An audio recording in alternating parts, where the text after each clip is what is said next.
Forest Podcast is supported by viewers, listeners, and businesses just like you. Michelle Parno has lived and worked in Lake Forest for over 2 decades. Michelle's lending experience, when combined with her real estate expertise, makes her an invaluable asset to her clients as they navigate their home buying or selling process. Call Michelle now at 847-528-8721, 847-528-8721. For the best cannabis in the world, look no further than Iliad Epic Grow.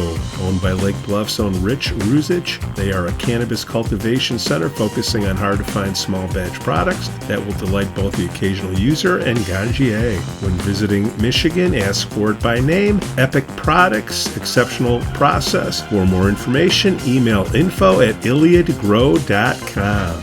Laracy & Company CPAs, founded in 2010 by Lake Forest's own Brian Laracy, specializes in tax preparation and bookkeeping services. Earning the People Love Us on Yelp award, their process is straightforward. Just upload, review, and file. For a free quote, visit LaracyCPA.com now. That's LARISEYCPA.com. I'm excited to share with you something special from our Lake Forest community, the Aesthetic Lounge Med Spa, located at 775 North Bank Lane in Lake Forest near Wisconsin Avenue. This just isn't any spa. They offer an amazing blend of traditional spa services plus the added benefit of medical procedures and treatments. In a relaxing and luxurious spa environment, you can enjoy a range of cosmetic and aesthetic treatments. These are all performed under the supervision of top medical professionals. The Aesthetic Lounge Med Spa provides skin care, facial rejuvenation, body contouring, laser hair removal, Botox, dermal fillers, chemical peels, and much more.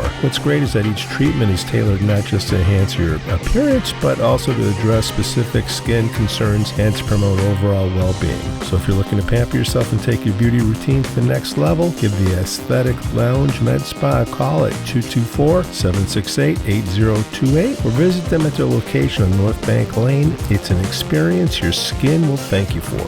We'd also like to say we're thankful for our Patreon supporters, Otto, John C., Helen, Herrick, and J.M. Good morning.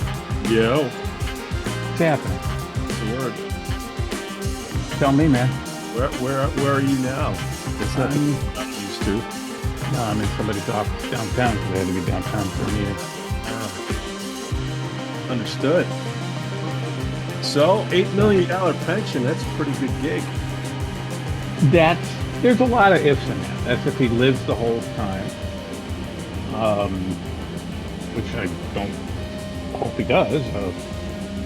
But there's a lot of variables in that. But that said, the pension system is broken, and it needs to get fixed, plain and simple. Isn't that New Trier, though? Didn't you have something to do with that? New Trier? No, I was Niles. Oh. But they're all bad. Okay. One's worse than the other in terms of the pension. I think at one point we were the highest back in the day. So I can't believe you let that happen. I was one of 7. I was often there were often 5-2 and sometimes 4-3 votes on my board, and I was in the minority on fiscal issues. I'd love to read the minutes. Speaking of reading the minutes, we'll ask Vice President still, Joe Oriti. The minutes for the caucus seem to have started being put online right when I was leaving the caucus. I wonder why. Don't know. I didn't even live in Lake Forest then, so I know, but really don't know.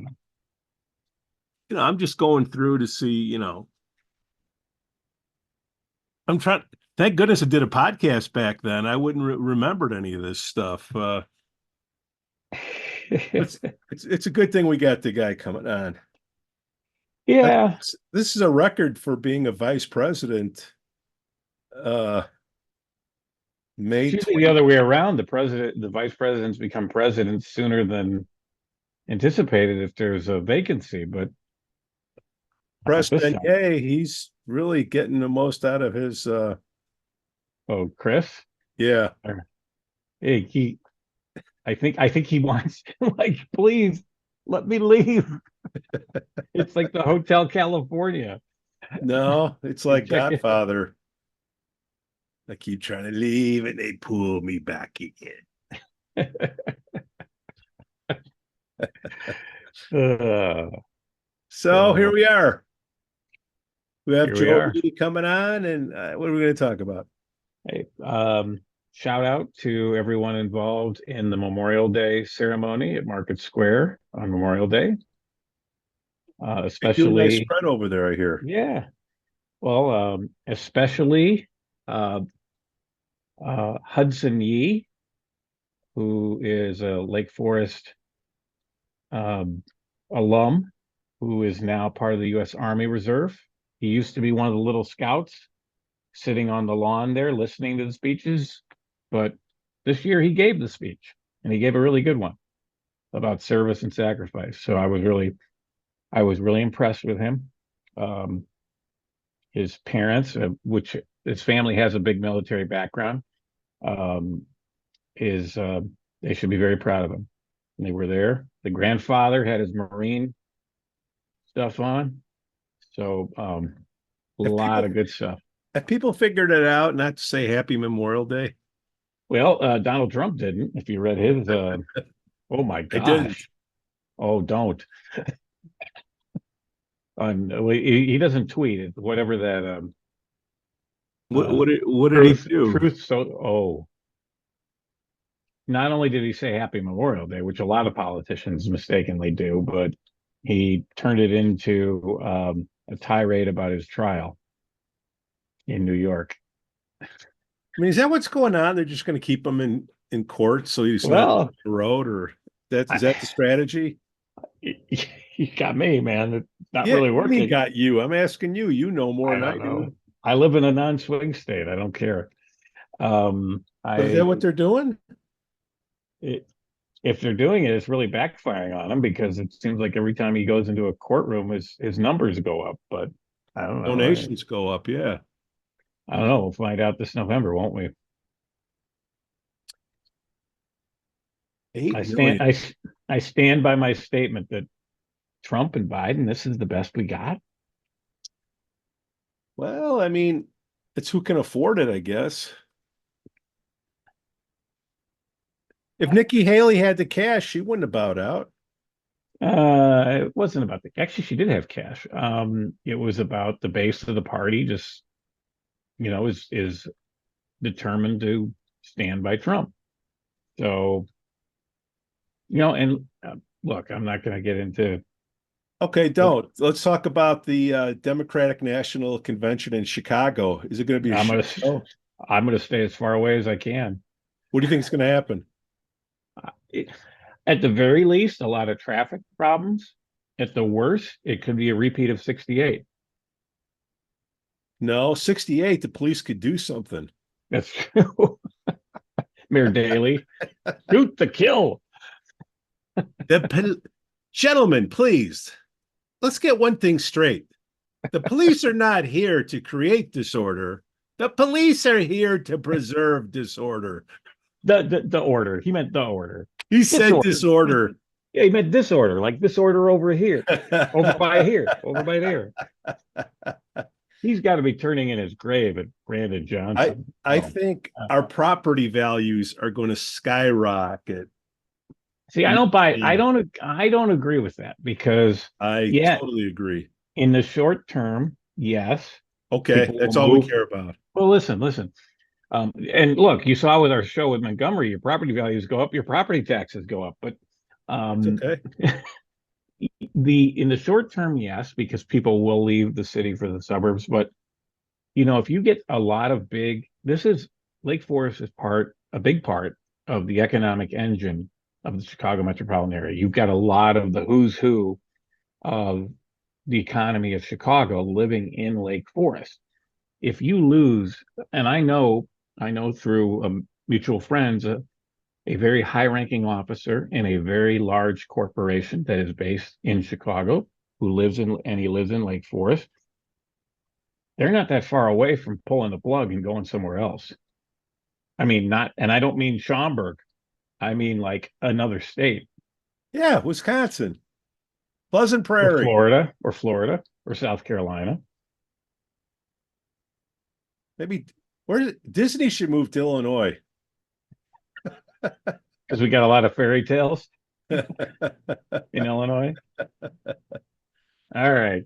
Enough of the crosstalk. The main Joe event has arrived. Oriti. Guys, Clean shaven. Look at that. Ready to go. Got anything to talk about? talk about Belize. Out of scuba diving. Joe Oriti, Vice President of the caucus, the longest. Did you set the record for the longest tenure of a vice president of the caucus ever? I guess by default, yeah. 13 months and counting. All right. Counting. Chris is still the president. We're trying. Chris Beignet. Chris Bennis. And big election coming up Thursday, 2 to 8 p.m. at Gordon. You are running for president along with the rest of the slate. Talk to us about what's going on. I know that this is our second rodeo now on this vote. First one didn't go the way it was planned, and we're having another vote. So let's talk about it. What's your message? What's your thoughts to the citizens of Lake Forest here? Yeah, well, I think, first of all, I think this is a learning experience and an opportunity for more of the community to get involved, right? And I think all of the public meetings, starting with the biggest one, the annual meeting in November, the spring meeting, any interim meeting, I think we need a turnout and a larger representative. Not to say that a smaller set, those voices aren't being heard, but I think the more that the community gets engaged and participates, I think the better off the community is, right? So first and foremost, really encourage people to show up this Thursday, May 30th at Gorton, 2 p.m. to 8 p.m. And I hope that first and foremost, I want them to show up and vote. And then I sincerely hope that everyone supports this slate because it's a good slate. Everyone on the slate has demonstrated the ability to put in the time that's required. They're nonpartisan, non-agenda, have the community at heart. We're volunteer-seeking volunteers. And that's what it's all about. That's what it's always been about. And the last 2 years have been unprecedented. I think it's fair to say. But we should really use this as an opportunity, right? To get more involved. A lot of the issues results from the bylaws and the way that they're written and what happened the last 2 years and how they're not clear cut and there isn't really a path forward in certain circumstances. And I know people will have indigestion about that, but there are, if you look at the bylaws, there are parts where it's not entirely clear, and it was never the intention of the caucus committee this year or last year or any year to violate bylaws, to not honor a vote. We're all neighbors here. We all want the same thing. And so I think we need to get back on track on that and really kind of focus on what the day-to-day operations of the city are and what the caucus and the caucus committee does for the community. And, there's a lot we can get in the weeds on this stuff. I'm happy to answer any questions or talk about specific topics. But I think the bylaws, I think everyone would agree that they could be clearer, that they could be rewritten, overhauled. And I don't think there's anyone in the community that doesn't want that. I think if we do that, we have to do that carefully, thoughtfully, and probably involve, I would like to see a process where the entire community is involved in it. So you'd have a discussion about each and every one. Invite folks from outside of the caucus committee that have different voices, right? And work through some of the issues. If this, then that, and clean it up a little bit, and be a little bit more clear, and take the pressure off of the, really put it back on the community, and the community is really deciding, versus having the perception that a few people have this absolute power in a smoke-filled room, which is farthest from the truth. But that's the perception. To change the bylaws, as we learned a few months ago, you need what, 60%? Need 2/3. 2/3, so it's even higher than 60. 2/3. So Super majority. Yeah. And that's So why you I really say have to build a consensus to Yeah. do anything. That's right. And that's why I say it needs a public process, right? It needs people to be involved, a working group, some people from outside of the caucus committee, have an open meeting, talk through the issues, have a survey, share the results of the survey. Where are the pressure points? Similar to what the city does on a process, whether it's strategic planning, whether it's a big capital improvement project in the city like the turf fields, and really gather that input and try to address the issue, so that when you do go into an interim meeting, annual meeting, whenever you hold that bylaw changes, that you have a good sense that this is what the super majority of the community want. If people don't get off their ass and you have less than 300 people out of 20,000 represent what's going on, and it's another no vote, then what? Well, there probably needs to be another election, right? And it's a continual loop. Yeah. And what the unfortunate thing is about that, Pete, is that no work is getting done, or very little work is getting done. All of those folks that got voted into the caucus committee from the ballots that people sent in and from their mailboxes, they're in limbo right now, waiting to join that after that new old meeting. And we can't have the old new meeting until we know who the officer slate is. And so we're going to have to keep voting and continue loop, which means we can't get started on school board search subcommittee, right? We have a huge year next year. Every 4 years, you have a year where you have 4 seats on each school board open. Annually, you always have 4 aldermen, and then there's a mayoral race as well next year. You got a magic wand, Joe, and let's just say, okay, the slate got elected 140, 139. Okay. These bylaws, how the hell are we going to change these things? But you're holding a magic wand. What is the first thing that you would wave over these bylaws to try to get passed with a 2/3 majority? Well, I would like to have a process where more people could be engaged. So you're not coming to vote on a particular slate or issue or bylaw change on 1 hour, one particular day, and one particular month.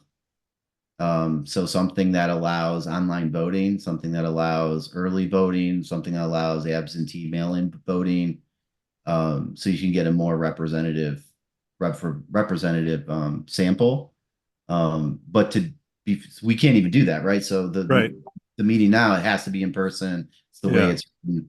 So, and we couldn't do that until after the bylaws pass, right? So, and when I talk about that process of changing the bylaws, you have to post new bylaw changes for 30 days. You can hold an interim meeting after it, but you're really going to need to run a months long, maybe even a year process before you can actually agree upon something that works in the spirit of how the caucus committee operates, right? There's an optimal process, right? Theoretically, how it should work, and then there's a practical process. And the practical, you got to remember, these are volunteers, 43 people volunteering their time. And so if we're designing a process that requires 10 to 20 hours a week for these volunteers, it's not sustainable. It's not sustainable. Why were the bylaws changed in the first place? I don't want to point fingers at people I already pointed fingers at, but I just want people to understand that there were times where bylaws were changed and there wasn't this big uproar. They were just changed. And why did they go? Because the old days of the caucus, what I'm hearing from the old timers is you raised your hand. Okay, that's that. It's not a vote. It's this is what we selected. Okay, it's a notification and it turned into a vote. Why did it turn into a vote? I mean, I don't have all of the history. I've only been here since 2015. And I don't really want to go into hearsay or speculation. Here, I'll give you some hearsay and speculation. The caucus minutes have been online ever since I resigned, or just before that. Well, I don't want to see any minutes with you in them. Where would the minutes be before 2021? Joe, any idea to be able to go back? Because there has to be a secretary to take notes. Where would we go? City Hall?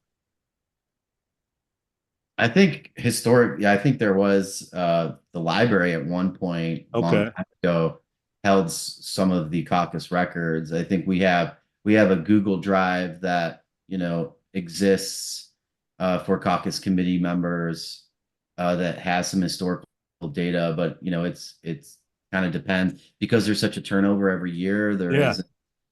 It kind of really depends on who's in and what they're doing. So I think you'd have to there's probably a gap, right? Whatever the library stopped having them, and whatever's on the Google Drive, I think it's evolved and it's gotten better recently. And I think that's something that one executive committee to another should have, as a priority of transition to keep records a little neater and nicer. I think my thought on this, and as new as Joe is, I'm newer, right? I just moved here less than 2 years ago. So to come to a place like Lake Forest, so I don't want to see that ruined. I don't want to see that changed. I like Lake Forest, and Lake Forest likes you, Joe. Well, some do. I was gonna say some, not all. Going back and look, Pete, I know you lived through it, and when I live through things, I bring them up, and I brought up stuff from the 2006 gubernatorial election and last year's mayoral election, and people are like, dude, that was 18 years ago or whatever, so let it go.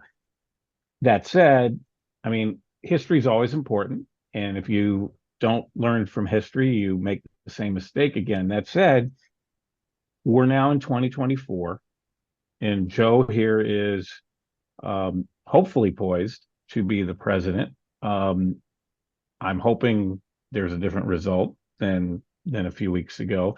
And Joe, it seems to me, and you chime in because you're way more on the ground with this stuff than I am.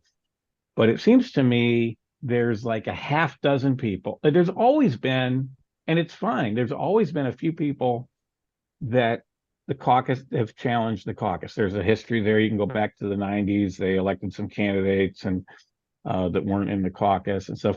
But it seems to me this time around, you have a group of maybe half a dozen people who, for various motives, whether it's to hold office or because of an issue going on right by their house, are willing to spend enormous amounts of money, way more than the caucus could effectively compete with, to have their way.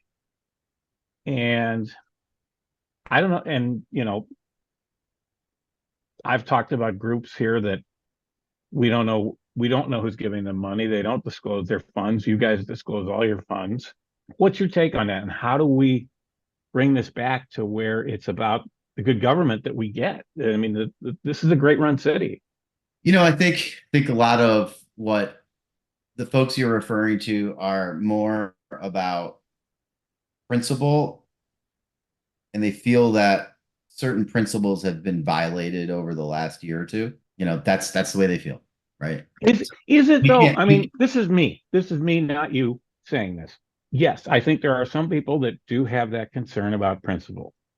I think there's other people using that as an excuse for other things, whether it's their ego because they didn't get picked or they want to get picked, or like I said, they have an issue going on by their house.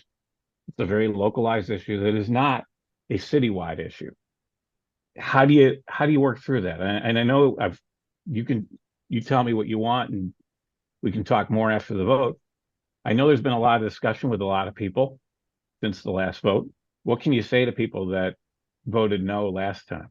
I don't know that I can address all of the no's, right? You can't make all the people happy all of the time. So I think I'm going back to how we started the the show off. I mean, it's really get involved. Don't take it for granted. Have your voice be heard. Let's get more people out. If you like how Lake Forest is right now, and want to continue that in the future, show up to vote. Show up to vote. I agree with that. I agree with that, And, Joe and and Joe. yeah, and what But we have to do better, right? What we didn't do at the April meeting was try to turn out the vote. And I think we have to get back to that. And that's what the organization does, right? It's about engagement. It's about education. It's about presentation of our candidates, whether they're internal officers, whether they're elected positions. We have to do a better job of engaging people and canvassing the community and getting people to turn out, right? Because I think if that happens, if there is a minority of people that are on a particular issue, then 2,000 people coming out to vote might make that a smaller representation. I think the past explains the present, but it doesn't dictate the future, right? And so there are a lot of folks, everyone on that 43 community, and the folks that are coming in, they all want to do the right thing, right? And so a lot of it, they have to be educated as well. They don't know the operations of the caucus committee. There's a lot of work to be done, right? And a very short period of time. Yeah, there's 12 months in a year, but most of the work is done in 4 or 5 months. And there isn't enough time to get them up to speed properly because of competing schedules, because we're volunteers. And that's an issue. We got to work through it and try to address it and try to bring people through. But it's the way it works. It's how it's always worked. So Joe Oriti, you're the reason why I care about the caucus again. The reason I don't care about it is because we're in this doom loop that's been set up over the years, even before you got there. I've been beefing about it before you got there. Is it true that members of the caucus committee are threatening to do a lawsuit regarding this vote? Or who's threatening? I thought I saw some names on there that were in the caucus committee. no, there was a legal letter demanding 2 things, basically. One, to not install the officers that were on the slate that got majority no votes, and 2, to hold another election. And so regardless whether we get it, I'm not going to get into the legal interpretation of the bylaws and what could be done and what couldn't. It's not worth the time and cost of a litigation to determine who's right and who's wrong. And we can get back on track to getting the work done by holding another election and hopefully have a bigger turnout. And that's the opportunity of that, right? There was an opportunity that, like, even the bylaws that didn't get the changes that didn't get passed, it had a record number of engagement, right? The vote didn't go in favor of the bylaw changes, but there was positivity out of there because people people showed up and got engaged, even if it was majority no. So, there's a passion for the way that the caucus system works, which is phenomenal. And that's what we want to foster every single election.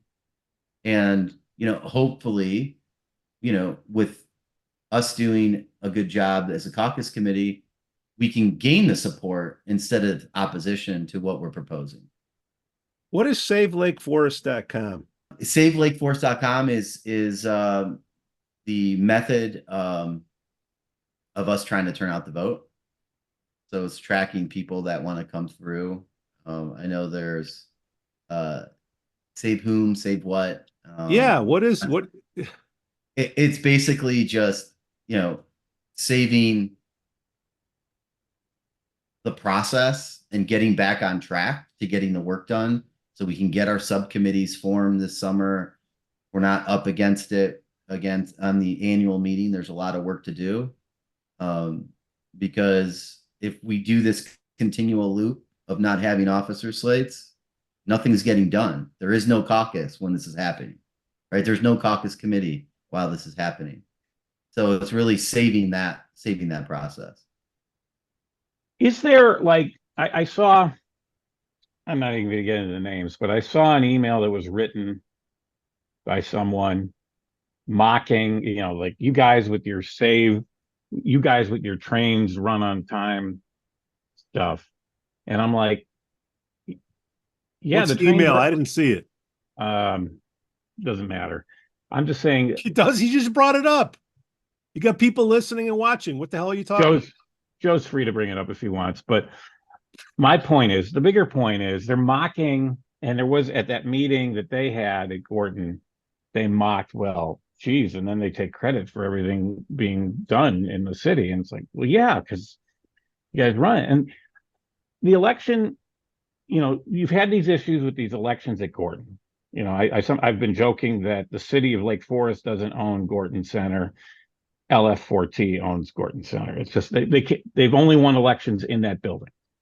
When you got out to the elections on election day with absentee voting, vote by mail, precinct voting, all that stuff, it wasn't even close. I mean, there would be tons of elected officials to get the percentage of the vote that Randy Tack ended up getting against Drew Beidler. So it seems to me, my impression of this is you have a very small minority of people, some with legitimate public policy concerns, but others with ego or self-interest, single issue. And they are holding things hostage.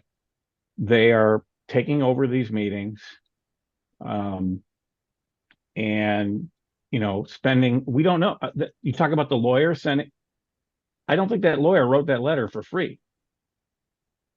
So who's paying for that lawyer? That Chicago lawyer that works for a lot of politicians, and while they claim to be nonpartisan or bipartisan. I think, to Pete's point, if people get off their rear and come to the meeting, the silent majority of people support what's going on. There's a reason people like me and you and Pete all decided at some point in our lives, I want to move my family to Lake Forest. Well, while Joe Oriti's thinking about that one, can I just throw something out there? I'm ready. Yeah, go ahead. Does this mean like Randy will always be mayor and all the board members will always be the board members because you can't put anybody else up to vote because we're stuck in this doom loop? Like, what happens if it's like you guys laugh, but it's just like, okay. Well, let's talk about that though. It seems to me a lot of this conflict goes back to that mayoral slating with Randy Tack. And I've said ad nauseum on here, number one, as a citizen, I would want him to be our mayor. And number two, since he's been the mayor, I haven't seen any compelling reason that he shouldn't be reelected. But it seems to me that is all roads lead to that issue. And that vote's coming up in a few months, right? So is there some way to get past the whole, oh, you slated a guy that we didn't vote for, in a way that builds the consensus and neutralizes that issue? I don't know if that exists, but you tell me. Well, first of all, so there's term limits for everything in the city. That's not going to change, right? And there isn't a document or a formal agreement between the caucus and the city of Lake Forest to provide board, commissions, committees, candidates for. So really, we are that HR arm, gathering VPSs, holding the interviews, recommending to the mayor and ultimately city council to ratify their appointment. So that will all continue except the point where somebody is finding the caucus committee is doing its work and recommending. So the mayor is going to have to find that through city staff or otherwise, or the council is going to have to. So it's just going to be an extra burden on those volunteers and paid city staff members, right? And that's where it could go. There's nothing to say that they have to get candidates from the caucus. It's just a handshake agreement. So other communities had caucus systems, and either they're in name only at this point. Highland Park. Or I'm thinking more Northbrook, actually, but they've become extensions of the local political party that gets the most votes, the Democrat or Republican. And I don't think in either case that's a good idea. I mean, because it results in what I think are public policies that aren't good. How do we get across to people? And I think you guys are messaging and you guys are talking, but this is the best run city in the county and maybe even the state of Illinois in terms of its finances, right? We've got the lowest municipal tax rate of any municipal government in the county. People like me and Pete are moving here, and young families like yours moved here, and there's still even more coming. So this is a destination. People want to be here. We have a very professional staff. I've seen it in other cities where things go off the wheel and you end up over time getting less professional of a staff. You get partisan hacks, somebody that lost a job to somebody who lost an election somewhere else getting a job at the city of whatever. I don't want to see that here from either party. How do we, I guess what I'm trying to get at is, I think you guys represent the majority of this community. But how do we get past the fact that there's these meetings a couple nights a year, a couple days a year, that more people can cram into Gorton and then what is representative of the rest of the community? Okay, so every caucus out there is all different. There isn't a template for how a caucus works per se, right? Some of the generalizations of what a caucus is and how they operate, but there's all nuances in every community. Some have, they vote on single issues or agendas and then fill their candidates based on what the community wants. But to go back, the answer to your question is really addressing the bylaws to be able to get a more representative, and not even representative, to get more people to turn out to vote. And like you said earlier, yeah, people, when it comes to a general election and you have the opportunity for early voting, for mail-in voting, day of voting, that gives a lot more of a time frame to get your votes in and participate on what timing works for you. April 2nd, 2 days after Easter, people were not, some people weren't in town, some people didn't, whatever the reason is. But if there was a process, whether it was online voting for 30 days or you could show up, a few Saturdays in a month, that's all the stuff that we need to do. And I think that will prevent this from happening going forward. And that's really, I think that's what the answer is. But are you guys willing to reach out to some of these critics? I think some of them just are set in their way because they have an agenda that should not be the agenda of the caucus or the city. But I think there's other people that either have heard a wrong message or are still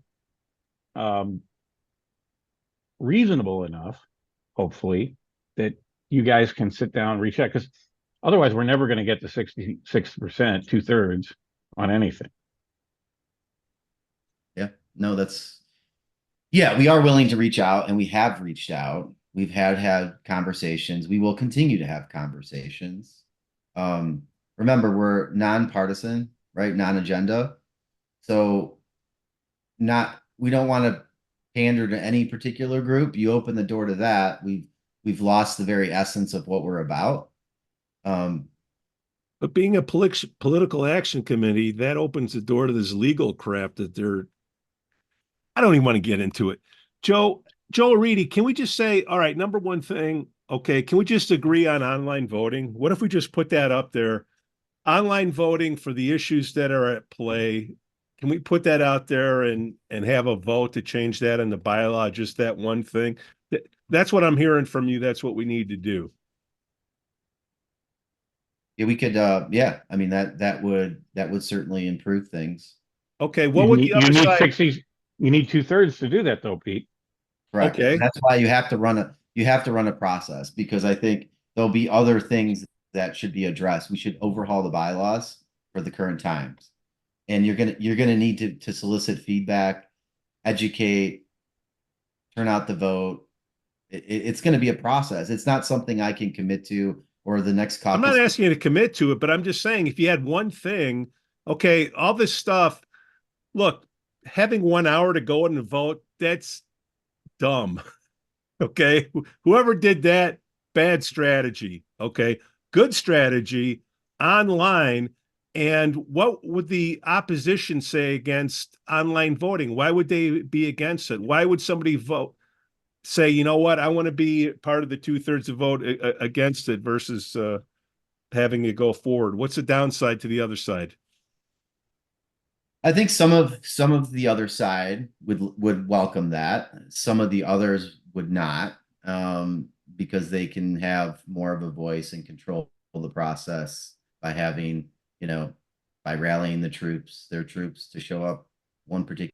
That's the only, if they're about the democratic process and the principles of, the whole ignoring the vote argument, and we had an online vote, and yeah, will we honor the vote will be the next question. There always will be a narrative. Put in the bylaws. Well, I think Pete, you have to develop it in a way that people will trust the results. I mean, we see all this crazy stuff with other elections now, where the side that loses says it was rigged. Wait, hold on. So the votes are going into a cardboard box. Yeah. But they're done in person in front of everyone. Now, if you do it online, you've got, and look, a lot of companies do their annual meetings by the proxies and all that stuff online now. So I think you would have to develop a process that people would feel comfortable with, knowing that it's not going to be rigged and there's some accountability. Maybe ring in somebody to help watch, so it's not like one guy sitting behind a computer saying, "Oh yeah, we won." There's got to be. Well, there's vendors out there. We already got quotes on it. It's $6,000 a year to have the system, right? And you'd upload the 16,243 registered voters in Lake Forest, and that's your base. And it's really, once you build a CRM, right, and you have contact information for the majority of them, then you can reach out, and we'd have to do initially this campaign of trying to get out, this is the system, website, email, mailer. This is all costs money too, by the way, right? This is that was going to be my next question. This is why I said there's an optimal process and there's a practical process. Hold on. You're doing Save Lake Forest. How much did that cost? Okay. It wasn't a lot. GoDaddy is $20. Okay. So put in there, yes or no. Would you send you got it in your VPS database there? Send an email out. Yes or no. Would you vote for online voting? Yes or no? That right away. Well, they don't have Here's What? my question. No, fair. Let's not get into the sausage here. Let's talk about the Sausage meal. is another no vote, and we're doing this till January. But here's a concern that I have, Joe, and because you just talked about the cost of this thing, and we just talked about money. Do you think there's an attempt here to bleed the caucus, to just bankrupt the caucus, so by a few people that can afford to write $100,000, $200,000 checks, because the percentage of their income, it's very, very, very small. It seems to me that, they're bringing in a lawyer. We still don't know who's paying for the lawyer. They're doing all these things. The So the caucus, concept of wealth influencing the system or the politics of the city, I think it works both ways, right? I think there's money on both sides. That's what it shouldn't be what it's about. Not in Lake Forest, not about roads and bridges and schools. And I mean, we're not talking about national and state, we're not talking about issues, gun control, abortion. This is the basic blocking and tackling. So we have our city services, we're maintaining the assets, we're keeping a low cost base while still getting high services. We have great city staff. We want to continue to have great volunteers, so it attracts some of the best city staff and maintains city staff. I mean, we don't give the city staff enough credit, because all of these volunteers on boards, commissions, elected positions, the work is really done by the city staff, and these volunteers aren't rubber stamping. They ask great questions. They're oversight. They're stewards of the community. They're in fiduciary roles, and they're directing the staff to get information and make the best decisions while keeping it. It's a system that works all together. It's not just one particular position that's doing, that has all the say or the power. And well, and the staff we've lost that. We've lost that concept. that's my fear is that we right now we have an extremely terrific staff. And part of the reason they work in Lake Forest is they know that there has been political stability, and because I've seen municipalities where their board meetings become food fights, Highland Park. basically, and over time they say, you know what, I'm going to go. There's another community I can work in that's a lot more stable and not as crazy. So, and over time, it becomes less than optimal staff. So I guess I'm troubled by, you have, somebody that has enormous amounts of wealth and is upset about a development next to their house, willing to spend God knows what, simply because of that development next to their house, which in fact, that development would be good for the rest of the city. So I mean, the only way to beat that, or the only way to avoid that, is to turn out the vote, right? And Lake Forest has historically done that when it matters, and when it matters has always been on a general election when it's come to contested elections. And largely, the Lake Forest caucuses virtually won every time. There was some instances where it wasn't, but I think this is the opportunity that everything's important at this point, right? Because it's easy to throw off the process and the committee, and derails the operations and the timeline of getting good volunteers. The city's running at a high level right now. There aren't major issues in the city. Everybody on that's volunteering in elected or boards and commissions are performing really well, and they're cohesive. You can see that at the meetings. You can see that in the minutes.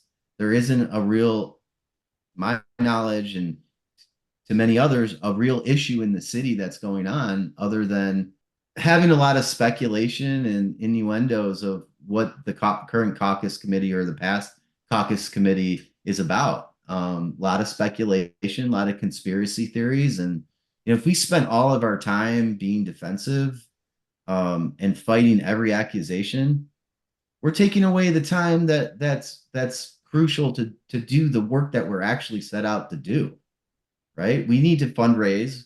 We need to vet, recruit, interview, recommend candidates, right? Turn out the vote, educate, engage. I mean, that's a lot in and of itself.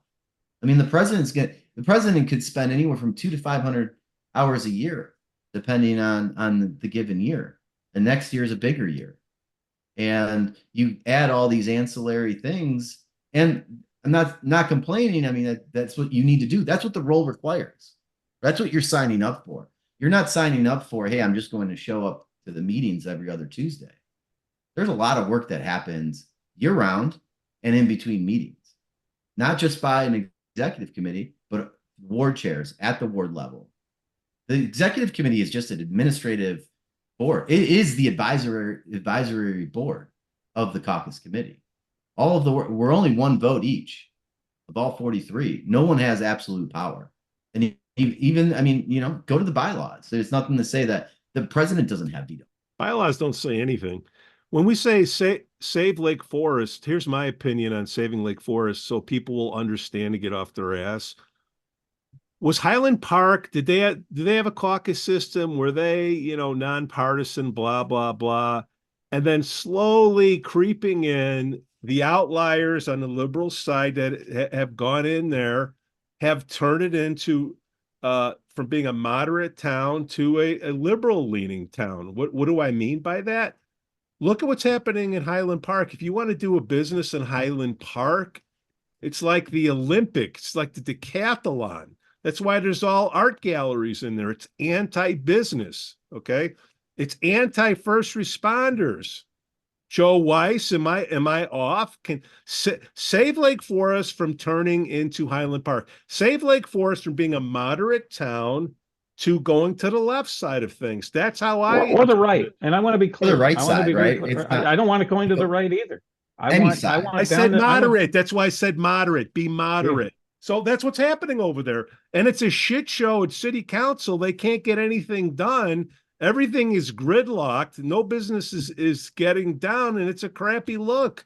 We don't want that in Lake Forest. Or more importantly, Pete, you get, I keep going back to Northbrook, but they had a bipartisan caucus for many years, and over time, it got gradually taken over, in this case, by the Democratic Party. Could have been the Republican Party, but it was the Democratic Party. No, we're in Illinois, guys. Let me finish, Pete. And what happened was, okay, now we have our token Republican, so we can say we're bipartisan. And eventually they got rid of him. So now it's all, and the mayor of Northbrook sits at the dais of the local Democratic Party dinner right next to the Governor Pritzker.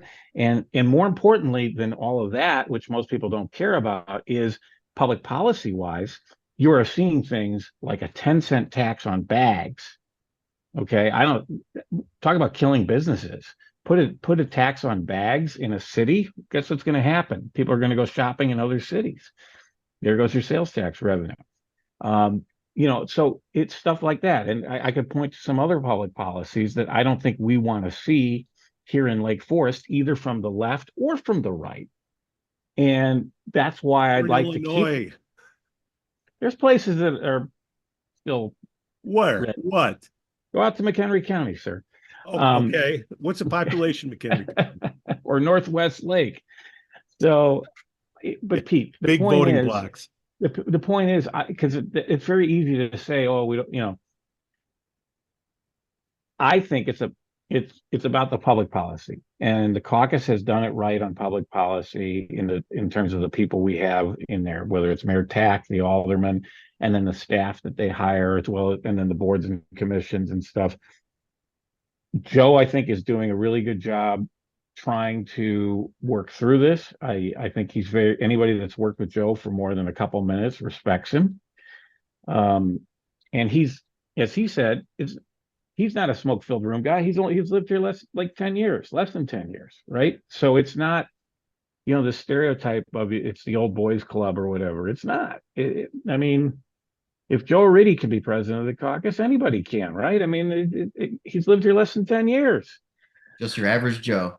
Hey, it's no secret we like Oriti, okay? By the way, this isn't a public office. It's a True. volunteer board, Fairness. right? I get paid that much, Yeah. right? And you're probably do it. losing. You gave up a lot of other stuff you've been doing, right? I had to. Yeah, this is going to take a lot of time, and I want to make sure that I dedicate all my free time, all my time outside of my profession and my family life. I'll sacrifice my personal life for the time being. I got 1 year to do it left, and I give it all.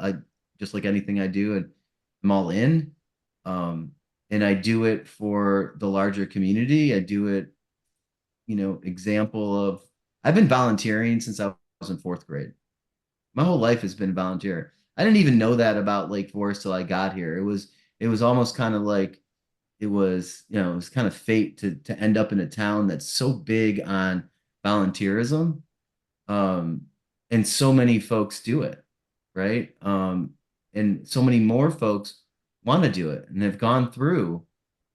And I love that about Lake Forest. If that was ever lost, that would change the makeup, and it would change a lot of people's perception of the community, both within the community and outside the community. And that can happen. And I think we gotta protect and save and not take this for granted and get involved now. You just have to. You have to tell your friends and your neighbors. You have to turn out. And hopefully we can change the bylaws so that you can do that from anywhere and not have to be in attendance at a particular meeting. But until then, we all if you like it, it's not about me. It's about or any of the other people on the slate. It's the system. It's the process. I'm a process improvement person by profession. And that's what grounds me. So I'm not looking to have I don't have certain ideals or agenda about a particular process or how I want Lake Forest to look. We're not pro development. We're not anti-development. We're not, right. We're not left. A lot of us are just volunteers and professionals. I mean, that's why something like this works in Lake Forest more than most communities, because there is a wealth of knowledge and experience within our community, within the 20,000 residents that we have, that allows us to have high performing boards, commissions, and committees. It's why it's lasted so long, and the bylaws have never been an issue. People took it for granted. If it's not broke, don't fix it. If there isn't, I think all these meetings were taken for granted. I'm sorry? All these meetings were taken for granted. People were like, oh, I don't need to come to an annual meeting. I don't need to come to a slating meeting. That's how it's been though, right? Like there was never even ballots before. I mean, there was, only less than 10 years ago, before it was at the Gordon Center. It was at Country Day School, in the basement or something. And they just 20 people were in attendance and there was a show of hands, right? And it's just. And they wanted to pick up attendance. It's why they did this quote unquote voting thing to show up in person and screwed the whole thing up. So Joe Oriti, number one, good guy. Okay, you got to get in there or this is going to drag on.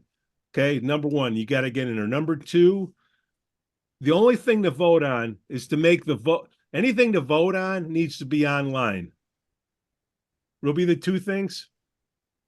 So people can. But that's not on the ballot this week, right? It's not on the ballot. That's going to have to go through a large process and a bylaw change to make that happen. So you said you have to do a 30-day notice on any bylaw. 30-day notice, yeah, but yeah, well, you got to get in, and your first order of action is going to be putting online voting in.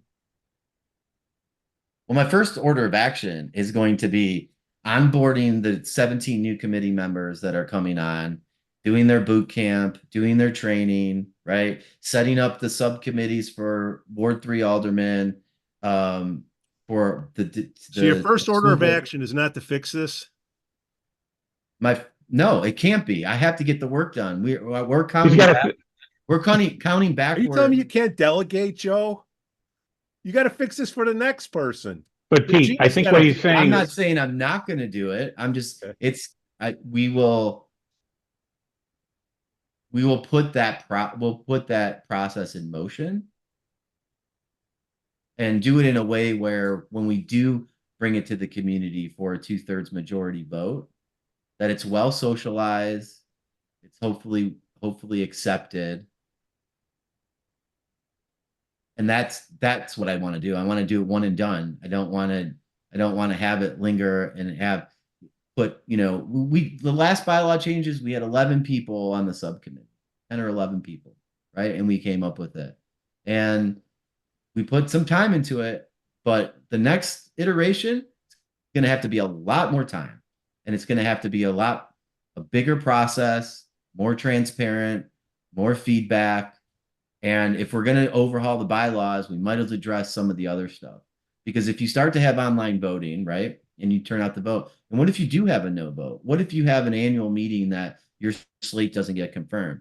Well, that annual meeting might have to be pushed up. We might have to have an annual meeting in September. So that, because the hard and fast deadline, and there was just an election law change that takes place next year where it moves up some of the candidates. And by the way, this is the difference between the PAC and a political party, right? The PAC is like now I think it moved up a week. So it's the last week of Thanksgiving or last week of November where Thanksgiving. But I think if you're an established political party, it's September. So, you're starting this process right after an election, right in after 2 weeks. March. Yeah. So there's a lot of process, operational intelligence that people have to understand when you're designing the bylaw. It can be done. It's not as simple as if it's if you have an annual meeting the first week of November and the slate doesn't go through, you have to pick all new people. Well, hard to run a 4 or 5 month process in 2-3 weeks next to a holiday. Because there's a legal deadline to circulate the petitions then and file with the county clerk or whatever to be on the ballot. That's right. So That's right. So you have to do that 100 and some odd days before the actual election, right? And so on a even year, the election's in March. On an odd year, it's in April, right? So the next year, 2025, will be like an first week of April vote. I don't remember the exact day. So you have to work your way backwards, get all those petitions signed. So there's a lot, it doesn't stop at the annual meeting. The annual meeting just gives us, okay, community good to file the petitions. And I'm not going to rehash what happened in 2020, but there was a lot of practical things that in an unprecedented time that couldn't happen, right? And so that's why I believe they changed to a PAC back in 2010 or whatever the year was, because if you're an established political party, you have a lot more, it's more costly, it's more timely. You almost need a professional staff. You need a few people to work around to have a full-time job to get everything done. especially if you got an opponent that's spending tons of money and hiring professional staff like happened the last election, right? So you've got to and what political party is she from, Joe? Just saying. And well documented. You want people to get off their ass. That's the whole reason. Pete, you don't want to feed the narrative that they want to spin that the caucus is a bunch of Republican men. Okay. So there are Democrats in the caucus. There are women in the caucus. That there are independents in the caucus. That are neither Democrats nor Republicans. So don't feed their narrative by saying stuff like that. Don't push a gender. Don't push a political party. Right. Okay, it's the best person. Got it? That's why I left. All right. Anyways, Joe's running, thankfully, and not Pete. Joe Oriti. How can people show their support for you, like cash? Yeah, you can mail in a check. Our website, PO Box, is on our website. There's a link as well that you can donate through PayPal. anything is really worth it. I think we have a lot of things that we would like to do, but some of it is cost prohibited. A bylaw amendment and change process will cost money. And whatever is affected through that will be an ongoing cost, like an online voting system. We could do more events. I think a lot of people has really appreciated the meet and greets of the caucus committee in the past with candidates or within. Love to do that more. So the more money we have, the more engagement and education we can do. So those are a couple ways to donate. Joe Oriti, you're our guy, man. We just got love the jockey. This horse is messed up. This horse is eating some bad oats. Yeah, well, this is a marathon. It's not a sprint. So yeah, in mud. You're gonna have tough miles throughout a marathon, but we ultimately keep going to get to the finish line. So get off your ass and vote. And I'm going to start with a survey right now. As soon as we're done, let's see what percentage of people want to vote online. I'll just share, this little touch out there. So you're going to have an online survey to see if people want to vote online? Yeah, absolutely. Okay. So the people that don't want to vote online won't be able to. Okay, I'll send it to Lake Forest Place. Also, if I alienated. Well, that would be vote. Liberals, that would be like women, and old people. Anything else? All right. Joe Oriti, thanks for coming on the show. Thank you, Joe. It's the last thing I'm sure everyone, show up. We'll see you Thursday. We'll see you this Thursday at Gorton. 2 to 8. Yep. 2 to 8. Bring your ID versus please. 1.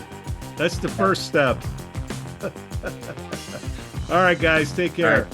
Thanks. The Lake Forest Podcast is supported by viewers, listeners, and businesses just like you. Michelle Parno has lived and worked in Lake Forest for over 2 decades. Michelle's lending experience, when combined with her real estate expertise, makes her an invaluable asset to her clients as they navigate their home buying or selling process. Call Michelle now at 847-528-8721, 847-528-8721. For the best cannabis in the world, look no further than Iliad Epic Grow. Owned by Lake Bluff's own Rich Ruzich, they are a cannabis cultivation center focusing on hard-to-find small batch products that will delight both the occasional user and ganjier. When visiting Michigan, ask for it by name. Epic Products, exceptional process. For more information, email info@iliadgrow.com. Laracy & Company CPAs, founded in 2010 by Lake Forest's own Brian Laracy, specializes in tax preparation and bookkeeping services. Earning the People Love Us on Yelp award, their process is straightforward. Just upload, review, and file. For a free quote, visit LaracyCPA.com now. That's LARISEYCPA.com. I'm excited to share with you something special from our Lake Forest community, the Aesthetic Lounge Med Spa, located at 775 North Bank Lane in Lake Forest near Wisconsin Avenue. This just isn't any spa. They offer an amazing blend of traditional spa services plus the added benefit of medical procedures and treatments. In a relaxing and luxurious spa environment, you can enjoy a range of cosmetic and aesthetic treatments. These are all performed under the supervision of top medical professionals. The Aesthetic Lounge Med Spa provides skin care, facial rejuvenation, body contouring, laser hair removal, Botox, dermal fillers, chemical peels, and much more. What's great is that each treatment is tailored not just to enhance your appearance, but also to address specific skin concerns and to promote overall well-being. So if you're looking to pamper yourself and take your beauty routine to the next level, give the Aesthetic Lounge Med Spa a call at 224-768-8028 or visit them at their location on North Bank Lane. It's an experience your skin will thank you for. We'd also like to say we're thankful for our Patreon supporters, Otto, John C., Helen, Herrick, and J.M.